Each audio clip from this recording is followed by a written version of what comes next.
This podcast is supported by MIDI Health. Are you in midlife, feeling dismissed, unheard, or just plain tired of the old healthcare system? You're not alone. For too long, women's serious midlife health issues have been trivialized, ignored, and met with a just deal with it attitude. Many of us have been made to feel ashamed or forgotten. In fact, even today, 75% of women seeking care for menopause and perimenopause issues are left entirely untreated. But here's the powerful truth. It's time for a change. It's time for MIDI. MIDI is not just a healthcare provider. It's a women's telehealth clinic, founded and supported by world-class leaders in women's health. What sets MIDI apart? We are the only women's telehealth brand covered by major insurance companies, making high-quality expert care accessible and affordable. Our clinicians provide one-on-one, face-to-face consultations where they truly listen to your unique needs. We offer a full range of holistic, data-driven solutions, from hormonal therapies and weight loss protocols to lifestyle coaching and preventative health guidance. This isn't one-size-fits-all care. This is care uniquely tailored for you. At MIDI, you will join our patients who feel seen, heard, and prioritized. You will find that our mission is clear: to help all women thrive in midlife, giving them access to the health care they deserve. Because we believe midlife isn't the middle at all. It is the beginning of your second act. Ready to feel your best and write your second act script? Visit joinmidi.com today to book your personalized insurance-covered virtual visit. That's joinmidi.com. MIDI, the care women deserve. This is Peter. And this is Tom. And you're listening to History Teachers Talking Podcasts.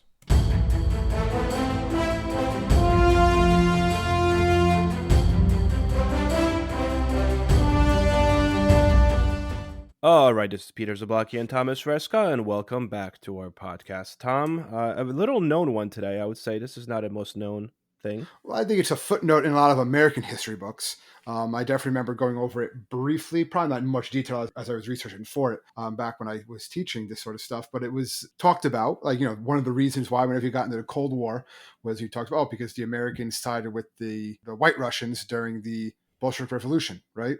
Yep, during the Russian Civil War. The Red Russians. As opposed to the Red Russians, which like the Bolsheviks and stuff like that. So what we're looking into today, the Polar Bear Expedition, and really the American Expeditionary Force in northern Russia and in Siberia during and directly after the First World War. And it's a lot of history. It really is a complicated, a lot of political, what they're doing there and why, and are we really on this side? Are we really on that side? It's a complicated bit, but we'll try to sort a little bit of it out, give people a little bit of an understanding of it, because it happened over 100 years ago. Yeah. Just try to give a little bit of information. Something like we said, it's a little probably less known. It's probably forgotten in history, at least forgotten in Western history. Definitely not forgotten in Eastern Russian history. Yeah, I would say so. I mean, the United States more or less kind of invaded Russia at the end of World War I. Yeah, well, all the country, all the West did. So you're seeing a lot of this stuff now. You're seeing how the Russians will be like, oh, the West wants us destroyed. That's probably a little bit, obviously, an overstatement. But they have some historical. There's some credibility. There's some sort of credibility there, to back it up if you really want to make that argument, because it's happened before. To a small extent. Yeah. This is not big by any chance. This is not a big invasion. Yeah. But there were American troops that occupied Soviet soil, Russian soil, during the 1918. It happened. Yeah, fighting against the Soviets, a nation, the Soviet Union, which they then refused to actually recognize. So there is some history. Every time I teach Cold War, I kind of go to this moment. I start here. Yeah.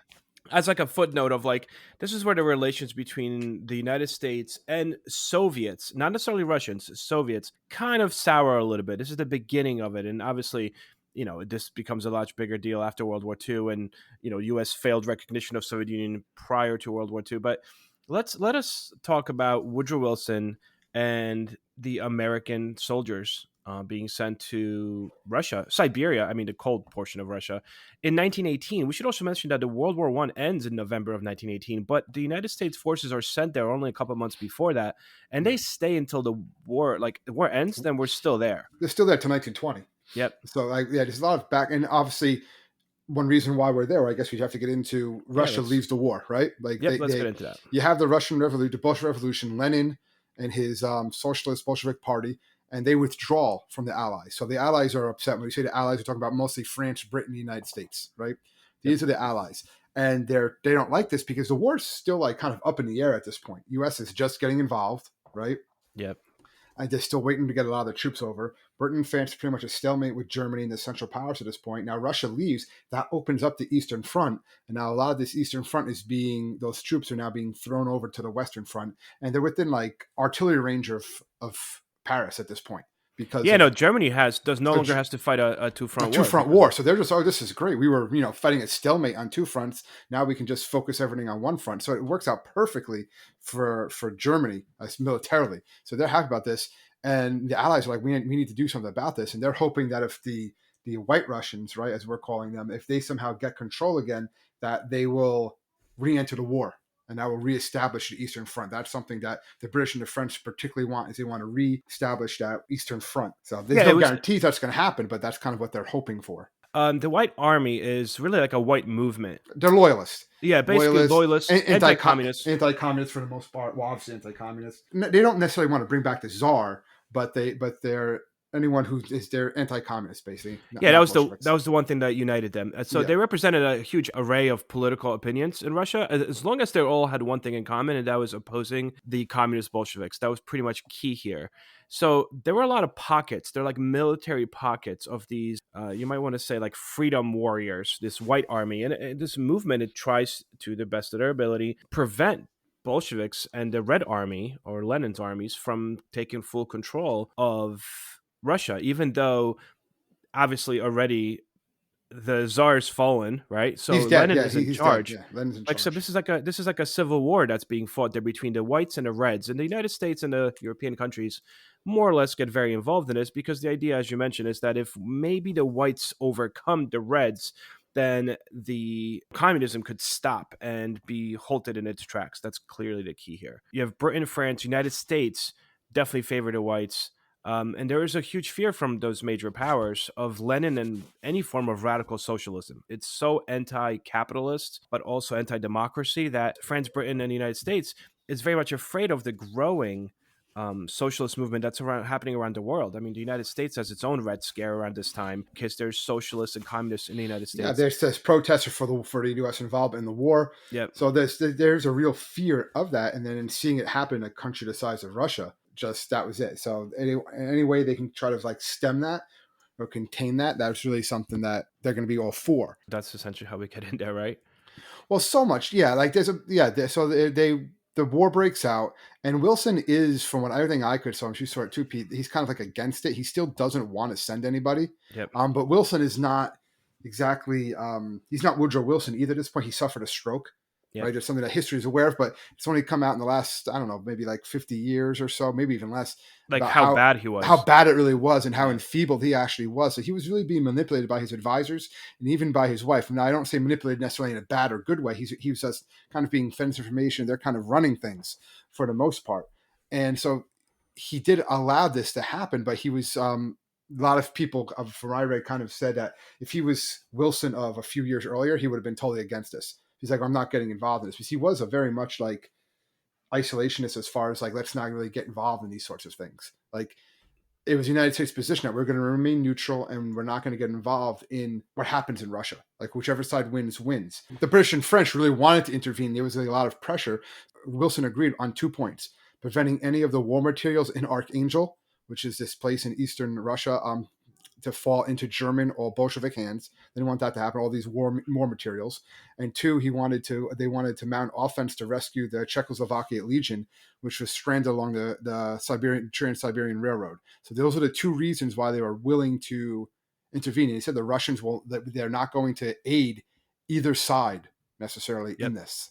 Yeah, we're not pro-white officially. We're not pro-white, pro-red. Even though they wanted the whites to win. But once they actually get there, we'll get into this and actually see what a lot of the whites are. Not all of them, obviously, but we're kind of paraphrasing here, but there was a lot of atrocities that both sides come in. They're like, whoa, it's just messy. Like, it's just messy. And they're like, we really should not be here. This is just too messy and us being here is just going to make things worse. Yeah, I mean, it's a civil war. We're getting involved in a civil war, and every time we do that in American history, it doesn't really pan out well for us, No, right? it's I not. mean, It's not black and white. There's always shades of gray when you have yeah. something like that going on there. Yeah, the one thing I want to touch upon that you mentioned briefly here is that the United States had sent a lot of war materials to help keep the Russian Empire in World War One. The Tsar is losing this war prior to 1918. He keeps on calling for U.S. aid. And we sent about 110,000 new rifles and other war materials to help the Russian Empire.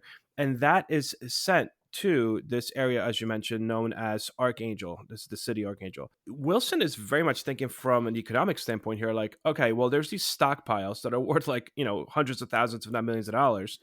And we need those weapons mainly because we don't want them to fall into German or Russian hands, but also because that's a lot of money to be lost. So half of this armed forces are rather sent over to Archangel really just to take these weapons and protect them and get them out of there. And the other half, this Czechoslovak Legion you speak about, volunteer armed forces composed primarily of Czechoslovakians and Slovaks, fought on the side of the good guys, mainly because they wanted to win Allied support for independence. For their own independence, yeah. Yeah, Once from they the get Austrian that, Empire. once they get that, they're kind of done, and we'll get to that because they were kind of like when I say they, that like British and French were hoping they would join up and then fight with the right, like kind of make this other force to Yep. join up and then fight with the White Russians. But remember, the White Russians were never really fully organized either. Is something too. That's kind of like a whole other podcast, other in itself. side of history. There were so, like you said before, Pete, there were so many of these small little pockets that just fell under this blanket. The Bolsheviks were much more united, the Red Army, and their communist views. The White Army didn't really have this. All these different people vying for power, and it's very much just kind of like the American commander there, Graves, describes as just a whole bunch of gangs. He just describes them as like gangs coming together. They had a common enemy, kinda, but they were also enemies of each other. Also, like they're all looking out for their own self-interest, which just made it chaotic. Plus, you're in Siberia. Well, that's what you're in North Russia, which does not make it any better. Which does not make. Well, a lot it of the any Americans anyway. brought their own horses, and the horses just died because they were not used to that cold. Yeah. And the one thing too, the Trans-Siberian Railway that these guys have to protect is, just so we're on the same page, it connects Russia to the Russian Far East. So basically, it goes across Russia. It spans a length of about almost 6,000 miles, and it's the longest railway line in the world. To this day, that's how big of a deal the Trans-Siberian Railway is. And you're just going to send these people to go and protect it. Like it's just not in the dead of winter. Yeah, no, like it's not something that's going to be easily done. And right away they're like, "What's going on? Like, why are we here?" All right, so let's divide this. Because there's two, like we said, there's two forces sent. One is the American Expeditionary Force Siberia. One's the AEF in North Russia. Yep. And then there's the other one, which is the North Russia, which is more commonly known as Polar Bear Expedition. Polar Bear. That one is sent to get the weapons, the North Russia one, and the Siberia one is to help protect the railroad and help save the Czechoslovakian Legion. Yeah, and they both kind of wind up overlapping a little bit here, but for the most part, yeah. So what do we got here? I don't know where you want to start. I don't know. You go. Who's sent where? Go for I was going to say Siberia. If you start with Siberia, the bigger force sent to Siberia, the American Expeditionary Force, is sent in 1918 and stays there till 1920. It is part of the larger North Russian intervention. This was the one where the United States fights along with Britain, France, and we're not necessarily fighting. We're really there more for like diplomatic, supposedly, but we're trying to save the Czechoslovak Legion. There is a total of about 8,000 officers and enlisted men that are sent to Siberia to protect this Czechoslovak Legion. And really by protect, we mean help them escape from the clutches of the Red Army. It is led by Major General William Graves. Well, Graves is basically there, like you said. He gets in this mission, and unlike the some of the other counterparts that were sent there, particularly from the British and France, he's saying, listen, the American mission here is simply to protect American supplied property and to help the Czechoslovakian Legion evacuate Russia. Yep. We're not here to fight the Bolsheviks. That's what he says. He's like, we're not here for that. And he's actually, he was getting a lot of like threats and a lot of pressure from the British commanders, the French commanders, and the Japanese. Let's not forget about them. We forgot to mention it before. The Japanese are in this area too. And that's another reason why the Americans are kind of wary because there's so many Japanese in this area. Because apparently, I read there was we made this like deal with them that we could both send a max of 10,000 troops to this region just to like solidify the area and have our interests protected. But we find out by this point the Japanese sent 60,000 troops over. Yeah, they want to create a buffer zone. Yeah, they wanted to create a buffer zone. They want to make almost like a puppet state in there. Siberia. So we're like, what is going on with the Japanese? So again, you're kind of laying some groundwork with this, animosity between the Japanese and the Americans. That's going to boil over, obviously, in World War II. But you're seeing this in 1918 too. And this Graves guy, he writes a book about this in 1941. Kind of interesting, the year, right? But he writes a book that comes out in 1941 about all of this, and where it describes a lot of this stuff. And he gives a lot of insight into it, which is all the information that I think, at least I found from this, comes from him. But he said that we are not taking part in this more of a this like direct fighting against the Bolsheviks. We're just not going to do it, even though he's being pressured to. Yeah. There was actually one armed standoff between the American forces and the Japanese military that happened during Siberia during this time. It was an American unit, 27th Infantry Regiment, that was near the Trans-Siberian Railway. And apparently one American guy, was guarding a position when a Japanese unit was disembarking from a train. And then one of the Japanese soldiers tried to pass onto the American section, but was blocked by this sentry. And a Japanese soldier, then angered, smacked the American across the head with a canteen strap. And in response, Private Smith raised his gun to fire, but his rifle jammed. So then he stabbed the Japanese soldier in the neck with his bayonet. You have a Japanese guy, see Smith, threaten to execute him, alerts American soldiers, and basically the commander of the American infantry mobilizes 250 men under his command and marches to the station to free Smith, who's now being held by the Japanese. I would say this is like a not precursor, because it's so little known. It's a skirmish. It's a little like, fight, but it shows there's animosity there, right? And plus, I don't think either side wants to be there. That's what you're reading. We'll get more when we get to the other campaign. But like, it's just sub-zero temperatures, like you said before. Everything's freezing. Their guns a lot of times would freeze anyway because they were water cooled, so they just froze. They became useless, and they were there for 19 months. Yep. And 189 of them did die from all sorts of things. A lot of them. This was the one just in Siberia. A lot of them died even from Spanish flu, which was wreaking havoc. That was probably, It's not. They're not doing anything. They're just an occupation force protecting this railway. There's Japanese there. They get in little skirmish with Japanese, but the bigger fighting force actually takes place in the other 5,000 troops, the American Expeditionary Force, North Russia, more commonly known as the Polar Bear Expedition. And these were additional 5,000 troops apart from the Siberia Expeditionary Force, which was 8,000. And they did come in some direct contact with the Red Army. They fought. Yeah, they've actually fought with the Red Army. Again, they weren't really not something that they really wanted to do. Like from what I was reading, like even they weren't really sure why they were there. There was a lot of charges, or at least talk of mutiny. Not that they mutinied, but like talk of like, why are we? What's the point? And they said they never really got like direct answers. It's just basically we have to fight for ourselves, because the Bolsheviks didn't want them there. So that's what happened too. They would kind of like attack them in these skirmishes, because it was like, why are you here? Yeah, they didn't really have an answer either. Well, yeah, and so this one is also very interesting because they were sent specifically to Archangel to get these American military supplies, protect them, and bring them back to the Which US. they were already gone by the time they got there. Exactly. Let's just bring that up too. By the time they got there, the Bolsheviks already got all these weapons. So they get to protect the weapons. The weapons are gone. They're lost already, and then they just stay there. And it's the same thing with the other legion that we talked about with the Czechoslovakians. They were mostly evacuated for the most part. They got out. Yep. There was not much to do. It's like, but then it's like, all right, so our missions are over, but why are we still here? One reason they stayed so long, there was nothing available there's no way to pick out. them up. Yeah. There was no way out, because there was a lot of people back at home in the U.S. who were saying, get them out of there. Like, what is going on? Because at this point, the war is over, right? Yep. Well, they get there before, but at one point, the war, that's it. The Treaty of Versailles, everything's signed. Why are we still here, right? The armistice is signed, right? Everything's done. So why are these soldiers still there? And that was kind of kept from the soldiers, from what I read too. A lot of soldiers didn't know the war was actually over. Like World War I was actually over until like they got letters from back home that said, "Hey, the war's over. Why? What's going on? Why are you in Russia, of all places?" And they're like, "What?" Like it was kind of kept from them. So there was a lot of disinformation there. That's where a lot of the articles I read talking about a lot of different information given to the soldiers, and even back at home too, because there were people. It wasn't widespread, but it was written about in the New York Times and stuff like that. They knew that there were American forces there, but they didn't really know why they were there. Yeah.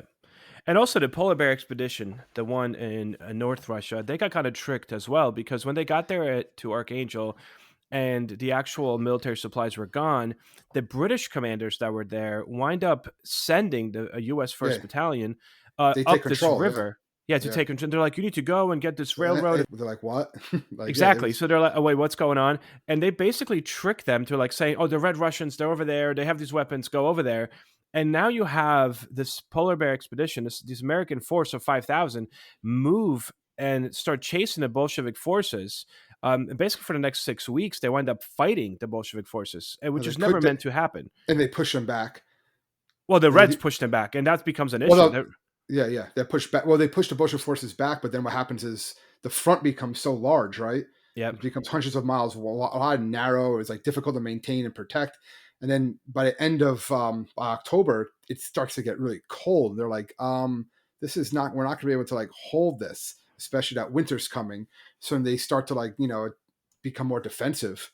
And they're like, we're not going to be able to hold this line as they start attacking. There's not enough of us. Yep. We're not well supplied. We're not ready for this. Like you said, the horses are dead. Like they weren't sent here for this. And then we That's try to the main get thing, locals, right? Then the United States were trying to say, okay, you know what? We're going to get a bunch of locals that are clearly anti-Bolshevik and anti-Reds, and we'll raise an effective local force that will help us hold this line. But then they realized, the American commanders realized that the locals are like, yeah, no, we don't care. This is Siberia. Like, it's fine. So Yeah, they don't care either way. They're yep. just like, so now the American forces are like, well, that sucked. And that's when they start getting pushed back by the Reds. And they're actually pushed all the way back to Archangel. They wind up Americans suffer about 210 casualties. 110 deaths come directly from the battle between the American forces and the Red Army. There's about 30 missing in action and about 70 deaths from disease, which, as you mentioned before, is primarily Spanish flu. The October 1919 report later on says that the casualties grow to 553 within the next few months. it's just disease. If you're injured, you're in the middle of Siberia in winter. Yeah. That's just got to be impossible conditions. And the morale was bad because, like we talked about before, they don't know why they're there. They're being lied to. At least they feel like they are being lied to, but they also know they're being lied to, or at least information is being kept from them. Wilson does actually direct the War Department in February of 1919 to begin planning the withdrawal of them from North Russia. The problem is they realize they can't get anything there because it's frozen. Yep. So then they have to wait until things thaw out to even get someone there. So they're just kind of stuck there. And the whole time they're still engaging in some like minor skirmishes here off and on with Bolsheviks.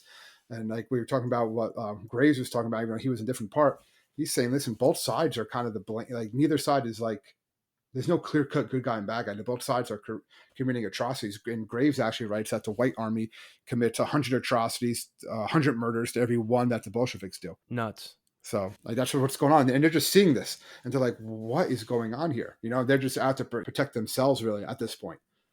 And it's really a rescue mission to get him out. I mean, the U.S. Army winds up sending an icebreaker ship in April of 1919 with direct orders from the United States to organize a withdrawal of American troops. Like, they have to get in special ships to get them out at as early as possible moment. And then in May 26, the first half of the volunteer forces are rescued, but they're actually rescued by the British North Russian Relief Force. Same thing. It's like, this is like a rescue mission to get these Americans out of there because of the conditions that they got. Yeah, they realize it's pointless. There's no reason to be in there. They're stuck there in the middle of the cold. It's a situation that's only going to be more volatile the longer they're there. So this is the thing that's kind of sad too, because after the expedition was over and the members returned home, there's a big realization that most of the bodies, the people that died there, were still there. So these polar bear veterans, they called themselves, at the end of World War I, started really lobbying the state and federal governments to get some kind of money to retrieve the bodies of, they said, at least 125 Americans that were still buried in Russia and left behind. But again, you're talking Siberia, bad conditions. How do you get there? By then, so there's still 125 left. They're saying that by 1920, about 112 were already transferred back to the United States. But it took until about 1930 for them to get in there and try to get the remains of U.S. soldiers. Yeah, and I think they do send Russia itself sends us some more back in 1934 that they recovered, that they send some back. But they still believe there's probably about 30 or so remains of soldiers still there. Yep. And a lot of them are buried today at the Polar Bear Memorial in Whitechapel Cemetery in Troy, Michigan, because that's where most of them were actually from. Most of the Polar Bear soldiers were from Michigan, because the idea was they were more used to the cold. They were more immaculate, accustomed to it. Accustomed to it. And this was an interesting fact, right? I'm sure you saw that the last person to have participated in this Allied intervention in Siberia passed away in 2003. That's not that long ago. Yeah, no, it's still there. But I think the main thing with this is also that it really creates the template for, I see it compared a lot to Vietnam, Korea, all right, and even Iraq. the occupation. It's just saying that, what were our clear objectives? Like it starts beginning of American kind of like involvement in some other countries, like the civil wars or whatever's going on there, right, to protect our interest. But that it winds up kind of, it could backfire, especially if you don't have like clear cut goals and clear cut strategy, which is what this was. All right, we send troops in, fine. What are we going to do? Protect these weapons, right? But the weapons aren't there anymore. Oh, just what do the British want you to do? And things just kind of fell apart, and it wasn't clear cut. Nothing was really defined. Like we weren't there to necessarily fight for the whites, right? I mean, we're aiding the whites. We would have preferred if they won, but then we kind of got there and see what they were. It's like, maybe not. So that even Graves, right? What was the justification? He says there's no question that there wasn't any real reason for us to be there. So he talks about that, and like we said before, it really makes a lot of like anti-West feelings in Russia. They use this as a information, as kind of like evidence. Like, look, they were siding with the whites that were killing us. Yep. So obviously we can't trust them. I mean, just starting with people that came back, most of them right away wrote angry memoirs, right? Including, as you mentioned, Graves. It's like, why did we do this? And historians still see Wilson's decision as kind of like one of the worst wartime decisions of World War I. Yeah, but was it really his decision? That's the only thing. That's the key. That's the thing. That's the thing. You want to blame him. It's fine. It's his administration. I know Harding actually comes out and says it was a bad decision. Yeah. Like afterwards, so he just blames it all on Wilson.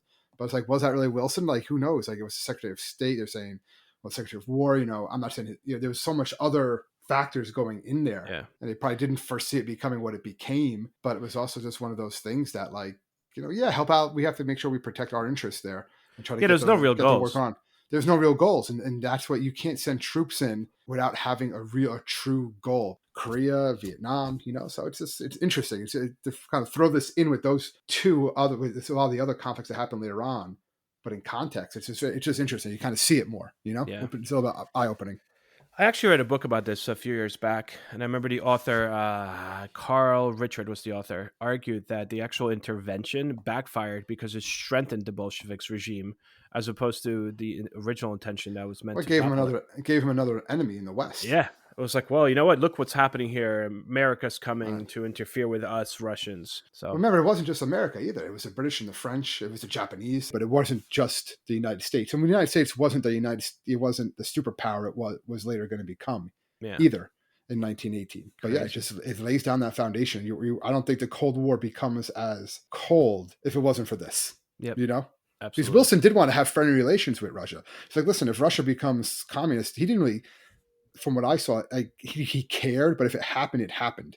Anyway. Just have this whole deep thing. Anyway. Well, no, I mean... All right, it was... This is what starts the Cold War, almost annihilates the world. Anyway, so... All right, well, no, you're absolutely right. I do think that... It's fine, Pete. I'm just saying, it's kind of like... Anyway, it's like in class. Well, the bell rang. See you tomorrow. Good job. Take it easy, guys. Take it easy. Well, yeah, but I mean, if we do it, did we do one on the Cold War? I feel like we did. I don't know. We've done one part on the Cold War, but this definitely sets the seeds of it. Like, if you want to say where does the Cold War really start, you got to start with this, and that the Americans sided, or at least they invaded Russia. They actually, were in Russia, and the Russians didn't want us there. Yeah, at least the Bolsheviks didn't. And they, actively engaged against the Bolsheviks at some parts in northern Russia. Flip it, and let's say that like the Russians sent troops over. Yeah, and try to help out the Confederacy. And try to help out the Confederacy. How do you think that's going to like make people in other parts of the country feel? Like it's going to lay down the foundation that's going to last for a long time. And it's history. It happened. You can't say it didn't happen. And that's always going to be something that's there. You know what I mean? Well, you did invade in 1918. Like that's it. Tell me that you didn't. You know what I mean? Yeah. And you can't. And then that's always going to be that like that one like feather in their cap or whatever you want to call it. Nuts. All right. On this, there's the segue now. There's the segue. Go for it. All right. Thank you so much, guys, for listening to our podcast. We do appreciate it. If you need to find us, you can find us at www.historyteacherstalkingpodcast.com. Please feel free to click that subscribe button and leave us a review wherever you listen to this podcast. Thanks so much, and we'll see you guys next week. Stay safe, everybody.